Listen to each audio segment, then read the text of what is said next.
Tension मध्ये. महात्मा गांधी कहते थे गुड मॉर्निंग बबिताजी.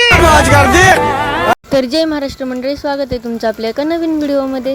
रात्री 2 वाजता झोपून आईसाहेब सकाळी 7 वाजता उठले आणि त्यांची कामाची लगबग अचानक सुरू झाली. आईसाहेबांनी काळा चहा मागितल्यानंतर आपण तो दुधाच्या पातेल्यात करून दिला आणि आईसाहेबांनी त्यांची नाराजगी व्यक्त केली आणि आपल्यावरचं कचऱ्यालाच मारपीट चालू केली. या सगळ्या युद्धानंतर आपण आईसाहेबांना टाटा बाय बाय केलं आणि आपण गेलो आपल्या कर्मभूमीवर, जिथे चाचा आणि मोनिका नेगी यांचं काल रात्री काय खाल्लं यावर डिस्कशन चालू होतं. फाईल बघितल्याने लक्षात आलं की 2 वर्षात आपण जेवढे पैसे कमावले त्याच्यातले अर्धे पैसे तर आपण फक्त हॉस्पिटलमध्ये पेन आणण्यासाठीच घालवलेले आहेत. घरी आल्यानंतर उचापात्या करत होते तर कोणीतरी ठेवलेले 400 रुपये आपल्या हाती लागले, पण आता ते ठेवलेत कुठे हे फक्त आपल्यालाच माहिती आहे.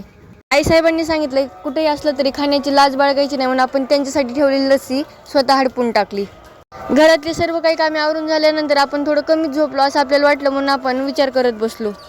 बाकी आपल्या रोजच्या पंचायती तर चालूच राहणार. भेटूया पुढच्या व्हिडिओमध्ये. तोपर्यंत खा प्या आणि मस्त राहा. व्हिडिओ आवडल्यास लाईक शेअर सबस्क्राईब करायला विसरू नका. मनापासून धन्यवाद.